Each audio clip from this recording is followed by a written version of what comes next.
Study visa ਦੇ ਮੁੱਦੇ ਤੇ ਮੈਂ ਬਣਾਂਗਾ ਤੁਹਾਡੀ ਆਵਾਜ਼। ਕੰਸਲਟੈਂਟ ਨੂੰ ਪੁੱਛਾਂਗੇ ਸਿੱਧੇ ਸਵਾਲ ਤੇ ਤੁਹਾਨੂੰ ਮਿਲਣਗੇ ਤੁਹਾਡੇ ਸਵਾਲਾਂ ਦੇ ਜਵਾਬ। ਸਤਿ ਸ਼੍ਰੀ ਅਕਾਲ, ਸਵਾਗਤ ਹੈ ਜੀ ਸਾਰਿਆਂ ਦਾ।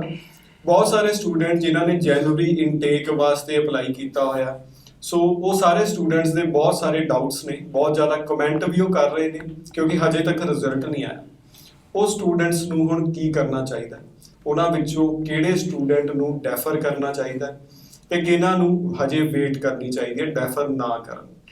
ਸੋ ਇਸ ਤੇ ਡਿਟੇਲ ਦੇ ਵਿੱਚ ਅੱਜ ਡਿਸਕਸ਼ਨ ਕਰਾਂਗੇ, ਸੋ ਸ਼ੋਅ ਨੂੰ ਐਂਡ ਤੱਕ ਜ਼ਰੂਰ ਦੇਖੋ। ਡਿਸਕਸ਼ਨ ਲਈ ਅੱਜ ਸਾਡੇ ਨਾਲ ਮੌਜੂਦ ਨੇ ਬ੍ਰੌਡਵੇ ਇਮੀਗ੍ਰੇਸ਼ਨ ਦੇ ਸੀਨੀਅਰ ਕੰਸਲਟੈਂਟ ਜਗਪ੍ਰੀਤ ਸਿੰਘ ਜੀ। ਸਵਾਗਤ ਹੈ ਜੀ। ਥੈਂਕ ਯੂ ਦੀਪਕ ਜੀ। ਜਗਪ੍ਰੀਤ ਜੀ, ਬਹੁਤ ਕੁਝ ਸਟੇਕ ਤੇ ਹੈ ਸਟੂਡੈਂਟਸ ਦਾ।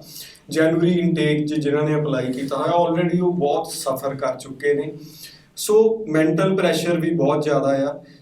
ਤੁਸੀਂ ਦੱਸੋ ਕਿਹੜੇ ਕ੍ਰਾਈਟੇਰੀਆ ਦੇ ਹਿਸਾਬ ਨਾਲ ਸਹੀ ਤਰੀਕੇ ਨਾਲ ਉਹ ਆਪਣੀ ਸੋਚ ਰੱਖਣ, ਕਿਵੇਂ ਸੋਚਣ, ਕੀ ਬੇਸ ਹੋਵੇ ਜਿਹਦੇ ਨਾਲ ਉਹ ਸੋਚ ਸਕਣ ਕਿ ਡੈਫਰ ਕਰਨਾ ਚਾਹੀਦਾ ਜਾਂ ਹਜੇ ਵੇਟ ਕਰਾਂ। ਦੇਖੋ ਦੀਪਕ ਜੀ, ਜਨਵਰੀ ਇਨਟੇਕ ਨੂੰ ਅਗਰ ਮੈਂ ਗੱਲ ਕਰਾਂ ਤਾਂ ਰਿਜ਼ਲਟਸ ਜਿਹੜੇ ਨੇ ਪ੍ਰੋਬੇਬਲੀ ਬਹੁਤ ਹਾਈ ਪ੍ਰੋਬੈਬਿਲਿਟੀ ਰਹੇਗੀ ਕਿ ਰਿਜ਼ਲਟਸ ਜਿਹੜੇ ਨੇ ਔਨ ਟਾਈਮ ਮਿਲ ਜਾਣਗੇ, ਕਿਉਂਕਿ ਮੋਸਟ ਆਫ ਦਾ ਸਟੂਡੈਂਟਸ ਦੇ ਬਾਇਓਮੈਟ੍ਰਿਕ ਹੋ ਰਹੇ ਨੇ। ਇਸ ਤੋਂ ਬਾਅਦ ਜਿਹੜੇ ਸਟੂਡੈਂਟਸ ਥੋੜ੍ਹੇ ਜਿਹੇ ਲੇਟ ਨੇ, ਜਿਨ੍ਹਾਂ ਦੇ ਬਾਇਓਮੈਟ੍ਰਿਕਸ ਲੇਟ ਹੈ ਜਾਂ ਉਹਨਾਂ ਦੇ ਕਹਿ ਲਓ ਵੀ ਨਵੰਬਰ ਐਂਡ ਤੱਕ ਵੀ ਹੈ, ਸਮਹਾਉ ਕੁਝ 20-25% ਰਿਜ਼ਲਟ ਆਪਾਂ ਸੋਚ ਸਕਦੇ ਹਾਂ ਕਿ ਡਿਲੇ ਹੋਣਗੇ ਜਨਵਰੀ ਤੋਂ ਬਾਅਦ। ਹੁਣ ਗੱਲ ਆਊਗੀ ਕਿ ਡੈਫਰਮੈਂਟ ਕਿਹਨੇ ਲੈਣਾ ਤੇ ਕਿਹਨੇ ਨਹੀਂ ਲੈਣਾ। ਇਹ ਹਰ ਇਨਟੇਕ 'ਚ ਇਹ ਥਰੂ ਆਊਟ ਈਅਰ ਇਹ ਇੱਕ ਕਨਫਿਊਜ਼ਿੰਗ ਸਟੇਟ ਜਿਹੜੀ ਹੈ ਉਹ ਸਟੂਡੈਂਟ ਦੇ ਮਾਈਂਡ 'ਚ ਰਹੀ ਹੈ। ਸੋ ਡੈਫਰਮੈਂਟ ਕਿਹਨੂੰ ਲੈਣਾ ਚਾਹੀਦਾ? ਫਸਟ ਆਫ ਆਲ ਮੈਂ ਉਹ ਸਾਰੇ ਸਟੂਡੈਂਟਸ ਉਸ ਸੈਗਮੈਂਟ ਦੇ ਵਿੱਚ ਕਾਊਂਟ ਕਰੂੰਗਾ ਜਿਨ੍ਹਾਂ ਨੂੰ ਡੈਫਰਮੈਂਟ ਲੈਣਾ ਚਾਹੀਦਾ। ਇੱਕ ਤਾਂ ਹੈਗੇ ਆ ਜਿਨ੍ਹਾਂ ਦੇ ਪ੍ਰੋਗਰਾਮਸ ਔਨ ਸ਼ੋਰ ਅਵੇਲੇਬਲ ਹੈ, ਯਾਨੀ ਕਿ ਉਹਨਾਂ ਦੇ ਕੋਲ ਔਨਲਾਈਨ ਕਲਾਸਿਸ ਦੀ ਪ੍ਰੋਵੀਜ਼ਨ ਹੀ ਨਹੀਂ ਹੈ, ਉਹ ਸਟੂਡੈਂਟ ਡੈਫਰਮੈਂਟ ਲੈਣ।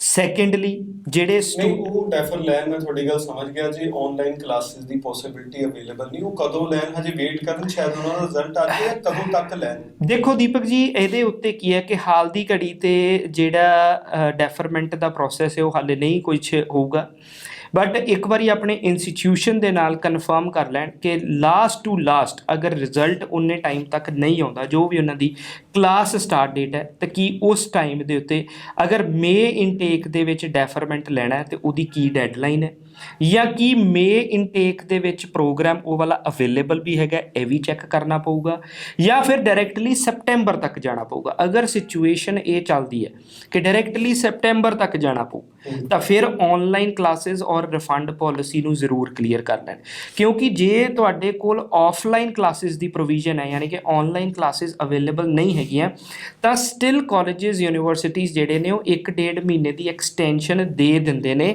Just to wait for the time period ਕਿ ਤੁਹਾਡਾ ਰਿਜ਼ਲਟ ਜਿਹੜਾ ਆ ਜਾਵੇ। ਕਿਉਂਕਿ ਜੇ ਕਿਸੇ ਦੀ ਕਲਾਸ 8-10 ਜਨਵਰੀ ਦੀ ਵੀ ਹੈਗੀ ਹੈ ਤਾਂ ਉਹਨੂੰ ਕਿਤੇ ਨਾ ਕਿਤੇ ਜਨਵਰੀ ਮੰਥ ਇੱਕ ਐਕਸਟੈਂਸ਼ਨ ਪੀਰੀਅਡ ਦੇ ਤੌਰ ਤੇ ਮਿਲ ਸਕਦਾ ਕਿ ਵੇਟ ਕੀਤੀ ਜਾਵੇ। ਮਤਲਬ ਹੁੰਦਾ ਲੇਟ ਕਲਾਸਾਂ ਲਗਾ ਲੈਣ, ਉਹਨਾਂ ਨੂੰ ਇੱਕ ਮਤਲਬ ਕਹਿ ਲਓ ਵੀ ਸਪੇਸ ਦੇ ਦਿੰਦੇ ਆ ਵੀ ਅਸੀਂ ਤੁਹਾਨੂੰ ਇਸ ਟਾਈਮ ਤੱਕ ਜਿਹੜਾ ਇੰਡਕਟ ਹੈ ਉਹ ਕਰ ਸਕਦੇ ਆ, ਤੁਸੀਂ ਆਪਣੀ ਇੰਡਕਸ਼ਨ ਜਿਹੜੀ ਹੈ ਇੰਨੇ ਟਾਈਮ ਤੱਕ ਕਰਵਾ ਸਕਦੇ ਹੋ। ਸੋ ਇਹ ਸਾਰੇ ਪੈਰਾਮੀਟਰਸ ਨੂੰ ਸਟੂਡੈਂਟ ਨੂੰ ਸਮਝਣਾ ਪਊਗਾ। ਆਫਲਾਈਨ ਕਲਾਸਿਸ ਉਹਦੇ 'ਚ ਰੋਲ ਪਲੇ ਕਰਨਗੀਆਂ, ਨੈਕਸਟ ਇਨਟੇਕ ਦੀ ਅਵੇਲੇਬਿਲਿਟੀ ਹੈਗੀ ਹੈ ਨਹੀਂ ਹੈਗੀ, ਤੁਹਾਡਾ ਪ੍ਰੋਗਰਾਮ ਮੇ 'ਚ ਅਵੇਲੇਬਲ ਹੈ ਨਹੀਂ ਹੈ, ਇਹ ਸਾਰੇ ਐਸਪੈਕਟਸ ਨੂੰ ਸਮਝਣਾ ਪਊ। ਬਟ ਉਹਦੇ ਲਈ ਇੱਕ ਚੀਜ਼ ਹੈ ਕਿ ਡੈਡਲਾਈਨ ਨੂੰ ਜ਼ਰੂਰ ਕਲੋਜ਼ਲੀ ਚੈੱਕ ਕਰ ਲਿਆ ਜਾਵੇ ਵੀ ਕਦੋਂ ਤੱਕ ਆਪਾਂ ਕਰ ਸਕਦੇ ਹਾਂ। ਲਾਸਟ ਮੂਮੈਂਟ ਤੇ ਇਹ ਚੀਜ਼ ਪੋਸੀਬਲ ਨਹੀਂ ਹੋ ਸਕਦੀ ਜੀ। ਸੋ ਕਿਹੜੇ ਨਾ ਡੈਫਰ ਕਰਨ? ਆਈ ਹੋਪ ਕਿ ਤੁਸੀਂ ਕਹਿਣਾ ਚਾਹ ਰਹੇ ਹੋ ਜਿਨ੍ਹਾਂ ਦੀ ਆਨਲਾਈਨ ਕਲਾਸਿਸ ਹੈਗੀਆਂ ਅਵੇਲੇਬਲ ਉਹ ਨਾ ਕਰਨ। ਜੀ ਬਿਲਕੁਲ, ਜਿਨ੍ਹਾਂ ਦੀਆਂ ਆਨਲਾਈਨ ਕਲਾਸਿਸ ਅਵੇਲੇਬਲ ਹੈਗੀਆਂ ਨੇ, ਰਿਫੰਡ ਪਾਲਿਸੀ ਉਹਨਾਂ ਦੇ ਫੇਵਰ 'ਚ ਹੈ। ਆਈ ਡੋਂਟ ਵਾਂਟ ਕਿ ਉਹ ਸਟੂਡੈਂਟਸ ਡੈਫਰ ਕਰਨ, ਕਿਉਂਕਿ ਜੇ ਉਹ ਡੈਫਰ ਕਰਨਗੇ ਤਾਂ ਫਿਰ ਵੇਟਿੰਗ ਟਾਈਮ ਹੋਰ ਵੱਧ ਜਾਊਗਾ, ਫਿਰ ਉਹਨਾਂ ਦੇ ਨੈਕਸਟ ਇਨਟੇਕ ਦੇ ਅਕੋਰਡਿੰਗਲੀ ਹੋਊਗਾ। ਸੋ ਆਨਲਾਈਨ ਅਗਰ ਕਲਾਸ ਅਵੇਲੇਬਲ ਹੈ, ਰਿਫੰਡ ਪਾਲਿਸੀ ਤੁਹਾਡੇ ਫੇਵਰ 'ਚ ਹੈ, ਤਾਂ ਡੈਫੀਨੇਟਲੀ ਤੁਹਾਨੂੰ ਜ਼ਰੂਰਤ ਨਹੀਂ ਹੈ, ਕਿਉਂਕਿ ਜਨਵਰੀ ਤੱਕ ਜਾਂਦੇ ਆਂਦੇ ਦੀਪਕ ਜੀ ਹੁਣ ਜਿਹੜੇ ਬੈਕਲੌਗਸ ਨੇ ਨਾ ਇਹ ਸਾਰੇ ਕਲੀਅਰ ਹੋ ਜਾਣੇ। ਮੇ ਔਰ ਸੈਪਟੈਂਬਰ ਜਿਹੜਾ ਨੈਕਸਟ ਈਅਰ ਦਾ ਰਹੇਗਾ ਬਹੁਤ ਸਮੂਥ ਚੱਲੇਗਾ ਔਰ ਨਾਰਮਲ ਪ੍ਰੋਸੈਸਿੰਗ ਦੇ ਵਿੱਚ ਚੱਲੇਗਾ। ਜਗਪ੍ਰੀਤ ਜੀ, ਬਹੁਤ ਸਾਰੇ ਸਟੂਡੈਂਟ ਤੁਹਾਡੇ ਵੀ ਹੋਣੇ ਆ ਜਿਨ੍ਹਾਂ ਨੇ ਆਨਲਾਈਨ ਕਲਾਸਿਸ ਆਪਟ ਕਰਨੀਆਂ ਪਈਆਂ ਹੋਣੀਆਂ, ਕੋਈ ਦਿੱਕਤ ਤਾਂ ਨਹੀਂ ਆਈ? ਕਿੱਦਾਂ ਦਾ ਐਕਸਪੀਰੀਅੰਸ ਰਿਹਾ ਸਟੂਡੈਂਟਸ ਦਾ? ਨਹੀਂ ਦੀਪਕ ਜੀ, ਦੇਖੋ ਉਹਦੇ ਵਿੱਚ ਕੋਈ ਇੱਦਾਂ ਦੀ ਪ੍ਰੋਬਲਮ ਨਹੀਂ ਆਈ। ਟਾਈਮ ਵੇਰੀਏਸ਼ਨ ਬੜਾ ਇੱਕ ਉਹਦੇ ਵਿੱਚ ਹੈ, ਕਈ ਜਗ੍ਹਾ ਦੇ ਉੱਤੇ ਜਿਹੜੇ ਸਟੂਡੈਂਟਸ ਨੂੰ ਫਸਟਲੀ ਕਨਫਿਊਜ਼ਨ ਰਹੀ ਸੀ ਕਿ ਅਸੀਂ ਰਾਤ ਜਾਗ ਕੇ ਕਿੱਦਾਂ ਆਨਲਾਈਨ ਕਲਾਸਾਂ ਲਵਾਂਗੇ, ਉਹ ਯੂਨੀਵਰਸਿਟੀਜ਼ ਨੇ, ਕਾਲਜਿਸ ਨੇ ਵੀ ਸਮਝਿਆ ਉਸ ਤੋਂ ਬਾਅਦ ਉਹਨਾਂ ਨੇ ਜਿਹੜੇ ਇੰਟਰਨੈਸ਼ਨਲ ਸਟੂਡੈਂਟ ਸੀ ਉਹਨਾਂ ਦੇ ਟਾਈਮ ਜ਼ੋਨ ਨੂੰ ਕੰਸੀਡਰ ਕਰਦੇ ਹੋਏ ਜਿਹੜੀਆਂ ਕਲਾਸਿਸ ਉੱਥੇ ਚੱਲਦੀਆਂ ਸੀ ਉਹ ਰਿਕਾਰਡ ਕੀਤੀਆਂ ਗਈਆਂ। ਉਹ ਉਹਨਾਂ ਦੇ ਟਾਈਮ ਟੇਬਲ ਦੇ ਵਿੱਚ, ਉਹਨਾਂ ਦੇ ਪੋਰਟਲ ਦੇ ਵਿੱਚ, ਜਿਹੜਾ ਵੀ ਉਹਨਾਂ ਦਾ ਆਨਲਾਈਨ ਪੋਰਟਲ ਹੈਗਾ ਉਹਦੇ ਵਿੱਚ ਰਿਕਾਰਡਡ ਲੈਕਚਰ ਹੈ। ਸੋ ਸਟੂਡੈਂਟ ਇੱਥੇ ਦਿਨ ਦੇ ਟਾਈਮ ਤੇ ਵੀ ਉਹ ਰਿਕਾਰਡਡ ਲੈਕਚਰ ਅਟੈਂਪਟ ਕਰਕੇ ਆਪਣੀਆਂ ਅਸਾਈਨਮੈਂਟਸ ਜਿਹੜੀਆਂ ਉਹ ਕੰਪਲੀਟ ਕਰ ਰਹੇ ਸੀ ਔਰ ਆਪਣੀ ਟਰਮ ਨੂੰ ਕੰਪਲੀਟ ਕੀਤਾ ਹੈ। ਸੋ ਐਸ ਟਿਲ ਨਾਓ ਜਿਹੜਾ ਮੇਰਾ ਐਕਸਪੀਰੀਅੰਸ ਰਿਹਾ ਉਹਦੇ ਵਿੱਚ ਕਿਸੇ ਤਰੀਕੇ ਦੀ ਵੀ ਸਟੂਡੈਂਟ ਨੂੰ ਕੋਈ ਆਨਲਾਈਨ ਕਲਾਸਾਂ ਲਾਉਣ ਦੇ ਵਿੱਚ ਤੰਗੀ ਨਹੀਂ ਰਹੀ। ਸੋ ਸਟੂਡੈਂਟਸ, ਬਹੁਤ ਵਧੀਆ ਆਪਸ਼ਨਸ ਤੁਹਾਨੂੰ ਪੋਸਿਬਿਲਿਟੀਜ਼ ਜਗਪ੍ਰੀਤ ਜੀ ਨੇ ਦੱਸੀਆਂ, ਤੁਸੀਂ ਇਹਨਾਂ ਦਾ ਜ਼ਰੂਰ ਵਿਚਾਰ ਕਰੋ। ਕੋਈ ਵੀ ਸਟੈਪ ਅੱਗੇ ਲੈਣ ਤੋਂ ਪਹਿਲਾਂ ਸਾਡੀ ਕੋਸ਼ਿਸ਼ ਰਹੇਗੀ ਚੀਜ਼ਾਂ ਬਹੁਤ ਨਵੇਂ ਤਰੀਕੇ ਨਾਲ ਡਿਵੈਲਪ ਹੋ ਰਹੀਆਂ।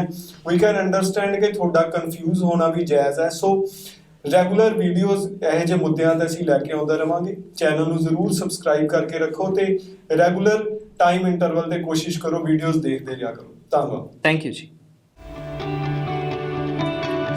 ਸਟੱਡੀ ਵੀਜ਼ਾ ਦੇ ਮੁੱਦੇ ਤੇ ਮੈਂ ਬਣਾਂਗਾ ਤੁਹਾਡੀ ਆਵਾਜ਼। ਕੰਸਲਟੈਂਟ ਨੂੰ ਪੁੱਛਾਂਗੇ ਸਿੱਧੇ ਸਵਾਲ ਤੇ ਤੁਹਾਨੂੰ ਮਿਲਣਗੇ ਤੁਹਾਡੇ ਸਵਾਲਾਂ ਦੇ ਜਵਾਬ।